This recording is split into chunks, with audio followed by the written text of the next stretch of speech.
Hi, hello, வணக்கம். நான் உங்கள் ஸ்ரீனிவாசன். நம்ம வெற்றி நிச்சய சேனலில் நம்ம நிறையா சேவிங்ஸை பற்றி நிறையா சொல்லிக்கிட்டு இருக்கோம்.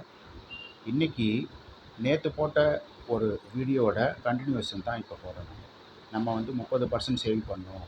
அதில் வந்து அதாவது மந்த்லி பிளானு, அதாவது பட்ஜெட்டை பற்றி நான் பேசியிருக்கேன். அதாவது ம அதாவது வீட்டில் எவ்ரி மந்த்து நம்மளோட வர்ற வருமானத்தை எப்படி பட்ஜெட் போட்டு எப்படி சேவிங்ஸ் பண்ணலாம் அப்படின்றத பற்றி நான் உங்களுக்கு சொல்லியிருந்தேன். இதில் 4 கேட்டகரி சொல்லியிருந்தேன். ஒன்று வந்து யங் பீப்புள், அதாவது கல்யாணத்துக்கு முன்னாடி நம்ம பிள்ளைங்க சம்பாதிக்கிறது, அதாவது ஆம்பளை பிள்ளையாக இருந்தாலும் சரி பொம்பளை பிள்ளையாக இருந்தாலும் சரி, அவங்க வந்து சம்பாதிக்கிற பணத்தில் நம்ம 30%லேருந்து 40% சேவிங்ஸ் பண்ணலாம் அப்படின்றத பற்றி சொல்லியிருந்தேன். ரெண்டாவது வந்து சிங்கிள் பர்சனோட சம்பளம், டபுள் பர்சன் சம்பளம். சிங்கிள்னா ஒரு வீட்டில் வந்து ஒருத்தரோட வருமானத்தை மட்டுமே வச்சு நம்ம குடும்பம் நடத்துறது. டபுள்ன்றது வந்து 2 பேர், புருஷன் பொண்டாட்டி 2 பேருமே, ஹஸ்பண்ட் ஒய்ஃப் 2 பேருமே வந்து சம்பாரித்து வர்ற இன்கம்மை வச்சு நம்ம செலவு பண்ணுறது. நாலாவது வந்து எடுத்துக்கிட்டோம்னா ரிட்டையர்டு பர்சனுக்கு வர்ற பென்ஷன். இதை இந்த 4 வந்து போன வீடியோவில் நான் டீட்டெயிலாக போட்டிருந்தேன். உங்களுக்கு அதை பார்க்கணும் அப்படின்னா என்னோடய சேனலில் முன்னாடி போய் பார்த்தீங்க அப்படின்னா அதை பற்றினது எல்லாமே தெரியும். அது எப்படி பண்ணணும் என்னங்க சொல்லியிருக்கேன். நான் அதில் வந்து இது 2வது பார்ட்டாக யங் பீப்புள், அதாவது கல்யாணத்துக்கு முன்னாடி பிள்ளைங்க சம்பாதிக்கிற பணத்தை எப்படி சேவ் பண்ணலாம் அப்படின்றத பற்றி நான் இந்த வீடியோவில் டீட்டெயிலாக சொல்லலான்னு இருக்கேன். என்னோடய சேனலை பாருங்கள், ஃபுல்லாக பாருங்கள், சப்ஸ்கிரைப் பண்ணுங்கள், உங்கள் ஃப்ரெண்ட்ஸ் சர்க்கிளுக்கு வந்து ஷேர் பண்ணுங்கள். அப்போ தான் எனக்கு நிறையா கஸ்டமர்ஸ், அதாவது வியூவர்ஸ் வருவாங்க, தென் சப்ஸ்கிரைபர்ஸ் வருவாங்க. நான் உங்களுக்கு நிறையா சேனல்ஸ் நான் வந்து நிறையா வீடியோஸ் நான் உங்களுக்கு அப்லோட் பண்ண முடியும். ஓகேங்களா? இப்போ நம்ம மந்த்லி பிளானில் போகலாம். யங் பீப்புள், அதாவது கல்யாணத்துக்கு முன்னாடி பிள்ளைங்க சம்பாதிக்கிற பணத்தை எப்படி நம்ம சேவ் பண்ணுறது அப்படின்றத பற்றி நான் இப்போ உங்களுக்கு சொல்கிறேன். அதாவது நான் ஒரு எக்ஸாம்பிள் வந்து ஒரு 30,000 வச்சுருக்கேன். 30,000 ஒரு பையனோ பொண்ணோ சம்பாதிக்கிறாங்க. அவங்க வந்து அம்மா அப்பா கூட இல்லாமல் வெளியூரில் இருக்கிறாங்க. அதாவது இப்போ ஃபார் எக்ஸாம்பிள் வந்து இப்போ திருச்சியில் இருக்காங்கன்னா அவங்க வந்து பிள்ளைங்க வந்து சென்னையில் இருக்கிறது, இல்லை வந்து பூனேயில் இருக்கிறது, பாம்பேயில் இருக்கிறது, இந்த மாதிரி இந்தியாவுக்குள்ளே வேறு ஒரு சிட்டியில் இருந்து சம்பாரித்து அவங்க வந்து சம்பாரிச்சிக்கிட்டு இருக்கவங்க இதை வச்சு தான் நான் இப்போ வந்து பேசுகிறேன். ஓகே, எக்ஸாம்பிளாக வந்து ஒரு 30,000 நான் வச்சுருக்கேன். அது 20,000 இருந்தாலும் சரி, 15,000 இருந்தாலும் சரி, அதுக்கு தகுந்த மாதிரி நீங்கள் சைமல்டேனியஸ் கணக்கு போட்டுக்கோங்க. இந்த கணக்கை வச்சு நீங்கள் பார்த்தீங்க அப்படின்னா உங்களுக்கு ஈஸியாக புரியும். இதில் வந்து நம்ம எப்படி நம்ம பணத்தை எடுத்து வைக்கலாம், எப்படி நம்ம சேவ் பண்ணலான்றது உங்களுக்கு தெரியும். இப்போ மந்த்லி இன்கம் வந்து எடுத்துக்கிட்டோம்னா நம்ம வந்து 30,000 நான் சொன்ன மாதிரி income minus expenditure is equal to savings வைக்காதீங்க. இன்கமில் வந்து சேவிங்ஸ் வந்து இப்போ நான் 30% வச்சுருக்கேன்.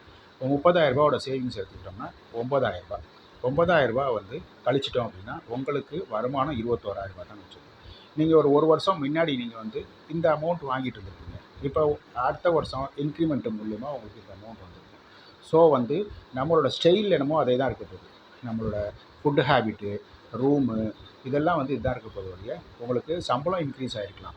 ஆனால் வந்து நம்மளோட ஹேபிட் இதே மாதிரி இருக்கனால வந்து அந்த செலவை வந்து நீங்கள் அதுக்குள்ளேயே கண்ட்ரோலாக வச்சுக்கிறது நல்லது. ஸோ வந்து நமக்கு வருமானமே வந்து 21,000 தான் அப்படின்ற மாதிரி நீங்கள் வச்சுக்கோங்க. ஓகே, இப்போ 21,000 பிளான் நான் சொல்கிறேன். ரூம் ரெண்ட்டு, நீங்கள் வெளியில் இருக்கீங்க அப்படின்றப்ப வந்து ரூம் ரெண்ட்டு இல்லை ஹாஸ்டலு அந்த மாதிரி இருக்குது அப்படின்னா, இப்போ எல்லாமே பிஜி நிறையா வந்துருச்சு.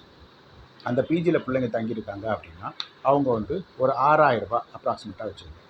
5,000 தெரிஞ்சு 6,000, நான் ஒரு 6,000 போட்டிருக்கேன். 6,000 ரெண்ட்டு. ஃபுட்டுக்காக அவங்க செலவு பண்ணுறது ஒரு 4,000. இப்போ நிறையா பிஜிஸில் என்ன வந்துருச்சு அப்படின்னா அவங்களே வந்து பாத்திரம்லாம் வச்சுருப்பாங்க, கேஸ் எல்லாம் வச்சுருப்பாங்க. ஒரு குக்கு ஒருத்தவங்களை கூப்பிட்டு அவங்க வந்து அதாவது அங்கே இருக்க பிள்ளைங்க மொத்தம் ஒரு 3 ரூம் இருக்குது, ஒரு 10 பிள்ளைங்க இருக்காங்க அப்படின்னா 10 பேர் வந்து மொத்தமாக ப்ரொவிஷன் வாங்கி போட்டுருவாங்க. அந்த ப்ரொவிஷன் மொத்த அமௌண்ட்டை மொத்தமாக ஒரு செலவு பண்ணி அதை வந்து ஒரு குக்கு வந்து அவங்க 3 நேரமும் செஞ்சு கொடுத்துருவாங்க. அவங்களுக்கு குக்குக்கான சம்பளம் ப்ளஸ் ப்ரொவிஷன்ஸ்க்கான அந்த அமௌண்ட்டு எல்லாம் போட்டு மொத்தமாக டிவைட் பண்ணாங்க அப்படின்னா அது வந்து ஒரு 2,000 3,000 போல வரும். நான் வந்து உங்களுக்கு 4,000 வச்சுருக்கேன்.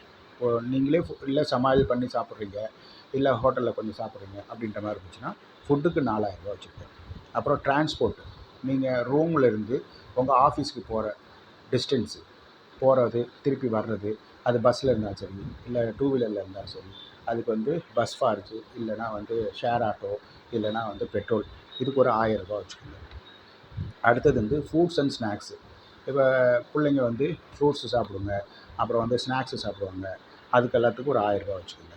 அப்புறம் வந்து ஹோட்டல் அண்ட் பார்ட்டிஸ், ஃப்ரெண்ட்ஸோடு சேர்ந்து ஒரு சினிமாவுக்கு போகிறது, ஒரு ஹோட்டலுக்கு போகிறது, வீக்கெண்டில் போய் ஹோட்டலில் போய் சாப்பிட்றது, இதை வந்து என்ன பண்ணுவோம், ஒரு 4 பேர் போகிறாங்கன்னா 4 பேர் டிவைட் பண்ணிப்பாங்க. ஒரு 1000 ரூபா பில் வந்திருக்கா, ஆளுக்கு 250 ரூபா அப்படின்ற மாதிரி போட்டு அன்றைக்கி வந்து வெளியில் சாப்பிடுவாங்க. அந்த மாதிரி இருக்கிறதுக்கு ஹோட்டல் அண்ட் பார்ட்டிஸ் வந்து உங்களுக்கு வந்து 1500 ரூபா போட்டிருக்கேன். ஓகே. ஆஃபீஸ் பார்ட்டினா ஆஃபீஸில் வந்து பர்த்டே வரும், சிலவங்களோட வெட்டிங் டே வரும், பாஸோட வந்து பர்த்டே வெட்டிங் டே, இந்த மாதிரி ஏதாச்சும் இருக்குது. இல்லை ஆஃபீஸில் வந்து ஏதாச்சும் ஃபங்க்ஷன்ஸ் செலிப்ரேட் பண்ணுவாங்க. இப்போ கிருஷ்ண ஜெயந்தி, விநாயகர் சதுர்த்தி அது மாதிரிலாம் செலிப்ரேட் பண்ணாங்கன்னா அதை வந்து இல்லை சிலவங்க விட்டுட்டு போகிறாங்க, அவங்களுக்கு ஃபேர்வெல் பார்ட்டி இருக்குது, அந்த மாதிரிலாம் இருந்துச்சுன்னா கண்டிப்பாக ஒரு 100 ரூபா 200 ரூபா கான்ட்ரிபியூட் பண்ணி ஒவ்வொரு மாதமும் கான்ட்ரிபியூட் பண்ணி அது எல்லாத்துக்கும் ஸ்வீட்ஸ் வாங்கி தரது எல்லாமே வந்து ஒரு கெட் டுகெதர் பண்ணுவாங்க. ஸோ அதுக்காக ஆஃபீஸ் பார்ட்டிக்கு ஒரு 1000 ரூபா வச்சுருக்கேன். ஓகே. அடுத்தது வந்து பிள்ளைங்க வெளியூர்லேருந்து அம்மா அப்பாவை பார்க்கறதுக்காக ஊருக்கு வர்றாங்க, அதாவது மாதத்தில் ஒரு 2 தடவை வந்துட்டு போகிறாங்க அப்படின்னா அதுக்கு ஒரு 1500 ரூபா வச்சுருக்கேன். இப்போ இது எல்லாமே சேர்த்தோம்னா 16000 ரூபா வரும். 16000 ரூபா உங்களுக்கு இது வந்து நல்லா ஃப்ரீயாக தான் நான் உங்களுக்கு பட்ஜெட் போட்டு கொடுத்துருக்கேன். 16000 ரூபா மிச்சம் ஒரு 5000 ரூபா இருக்குது. இந்த 5000 ரூபா வந்து இன்கேஸ் நீங்கள் பைக்கோ இல்லை டூ வீலர் ஏதாச்சும் இஎம்ஐயில் வாங்கியிருக்கீங்க அப்படின்னா அது இஎம்ஐ கட்டுறதுக்கு வச்சுருங்க. அது வந்து ஒரு பக்கம் சேவிங்ஸ் தான். ஒரு 2 வருஷம் 3 வருஷத்தில் அது ஆட்டோமேட்டிக் அது உங்களோட பொருளாகிடும். இஎம்ஐ முடிஞ்சிருச்சு அப்படின்னா வந்துடும். இல்லையா, என்னோடய அட்வைஸ் நான் என்ன சொல்லுவேன்னா, இஎம்ஐயில் வாங்காதீங்க. அந்த பணத்தை சேவ் பண்ணுவீங்க, ஒரு பேங்க்லேயோ இல்லை பேரண்ட்ஸ்கிட்ட கொடுத்து வைங்க. அந்த பணத்தை வந்து மொத்தமாக சேர்த்து நீங்கள் கேஷ் கொடுத்து ஒரு பொருள் வாங்குறப்ப நல்ல டிஸ்கவுண்ட்டில் வாங்கலாம். அந்த மாதிரி பண்ணுங்கள். ஸோ இந்த பேலன்ஸு 5000 ரூபா வந்து அதனால தான் பைக் இஎம்ஐ ஆர் பேரண்ட்ஸுன்னு போட்டிருக்கேன். அம்மா அப்பாட்ட கொடுத்து வச்சிங்க அப்படின்னா, இல்லை நீங்களே ஒரு பேங்க் அக்கௌண்ட்டில் ஒரு ரெக்கரிங் டெபாசிட் மாதிரி ஒரு 5000 ரூபா போட்டு வச்சிங்க அப்படின்னா அது வந்து ஒரு வருஷத்தில் உங்களுக்கு சேர்றதை வச்சு எவ்வளோ அமௌண்ட்டோ அதோட போட்டு நீங்கள் வாங்குறதுக்கு ஈஸியாக இருக்கும். ஸோ வந்து மொத்தம் டோட்டல் 21000 ரூபா ஆயிடுச்சு. இப்போ இதில் எடுத்துக்கிட்டிங்கன்னா 9000 ரூபா ஒரு சேவிங்ஸ் நான் காமிக்கிறேன். அடுத்தது 5000 ரூபா ஒரு சேவிங்ஸ் காமிக்கிறேன். 5000 ரூபான்றது வந்து இஎம்ஐயாக வாங்கியிருந்தீங்க, ஒரு பைக் வாங்கிட்டீங்க, இல்லை வேறு ஒரு ஏதாச்சும் வாங்கியிருக்கீங்க, அதுக்கு நீங்கள் தர வேண்டியது இருக்குது அப்படின்னா அந்த 5000 ரூபா. மற்றபடி வந்து 9000 ரூபா நெட்டு சேவிங்ஸ் நான் காமிச்சிருக்கேன். இந்த 9000 ரூபாவை நீங்கள் வந்து ஒரே இடத்துல போடாமல் 3 இதாக பிரித்து போடுங்க. ஒன்று லாங் டேர்ம், அதாவது ஷேர் மார்க்கெட்டாக இருந்தாலும் சரி, இல்லை வந்து மியூச்சுவல் ஃபண்டாக இருந்தாலும் சரி, இல்லை ஈக்விட்டிஸாக இருந்தாலும் சரி, அந்த மாதிரிலாம் போடுங்க. ஒரு அமௌண்ட்டை வந்து கோல்டு வாங்குங்க, ஒரு அமௌண்ட்டை வந்து ஷேர் மார்க்கெட்டில் போடுங்க, இன்னொரு அமௌண்ட்டை வந்து பிபிஎஃப் இல்லை போஸ்ட் ஆஃபீஸு இந்த மாதிரி ஸ்கீம்ஸ் இருக்குது அதில் வாங்குங்க. இதில் வந்து நீங்கள் அதாவது ரெக்கரிங் டெபாசிட்டு இந்த மாதிரிலாம் போடுங்க. இப்போ 3 டிஃப்ரெண்ட்டாக போடுறப்போ வந்து உங்களுக்கு ஏதாச்சும் ஒன்று நமக்கு அவசரமாக எடுக்கணுன்னா கூட அதுலேருந்து எடுக்க முடியும். அந்த மாதிரி பண்ணிங்க அப்படின்னா உங்களுக்கு ஈஸியாக இருக்கும். இந்த இதை ஃபாலோ பண்ணுங்கள். உங்களுக்கு இதில் ஏதாச்சும் டவுட்ஸ் இருந்துச்சுன்னா எனக்கு ஃபோன் பண்ணுங்கள். இப்போ உங்களுக்கு சம்பளம் 30,000 இல்லை 20,000 தான் இருக்குது அப்படின்னா அதுக்கு தகுந்த மாதிரி பர்சன்டேஜ் கம்மி பண்ணிக்கிட்டு எவ்வளோக்கு சேவிங்ஸ் பண்ணுறீங்களோ, அதாவது கல்யாணத்துக்கு முன்னாடி நீங்கள் உங்களுக்கு கடமைகள் இல்லை, அம்மா அப்பா அவங்க செலவை பார்த்துக்குவாங்க, மற்ற செலவு எல்லாமே அவங்க பார்த்துக்குவாங்க. உங்கள்கிட்ட இருக்க பணத்தை நீங்கள் மேக்ஸிமம் நீங்கள் வந்து சேவிங்ஸ் பண்ணிங்க அப்படின்னா கல்யாணத்துக்கு அப்புறமா உங்களை நம்பி ஒரு பொண்ணு வர்றாங்க, அவங்களுக்கு நீங்கள் செய்ய வேண்டிய செலவுகள் இருக்கும், அவங்களுக்கு நீங்கள் தான் பார்த்துக்கணும். ஸோ அந்த செலவு ஒன்று இருக்குது. அடுத்தது வந்து குழந்தை பிறந்துட்டா குழந்தைக்கான செலவு இருக்குது, அப்புறம் ஸ்கூல் போகிற செலவு மற்றதெல்லாம் இருக்குது. இதெல்லாம் நீங்கள் பார்க்கணுன்னா ஃபஸ்ட்டு நீங்கள் சேவிங்ஸுன்றதை தொடங்கினீங்கன்னா இந்த டீனேஜ்லேயே இந்த வயசுலேயே நீங்கள் வந்து உங்களோட சேவிங்ஸை தொடங்கிட்டிங்கன்னா கண்டிப்பாக உங்களால் சக்ஸஸ் பண்ணி வாழ்க்கையில் முன்னுக்கு வர முடியும். என்னோடய சேனலை பாருங்கள், சப்ஸ்கிரைப் பண்ணுங்கள், ஷேர் பண்ணுங்கள். நான் உங்களுக்கு நிறையா டிப்ஸ் தரேன். அடுத்த வீடியோவில் single person and double person income எப்படி இருக்கணும், என்னென்ன பண்ணால் சேவ் பண்ணலாம் அப்படின்றத பற்றி நான் சொல்கிறேன். Thank you very much.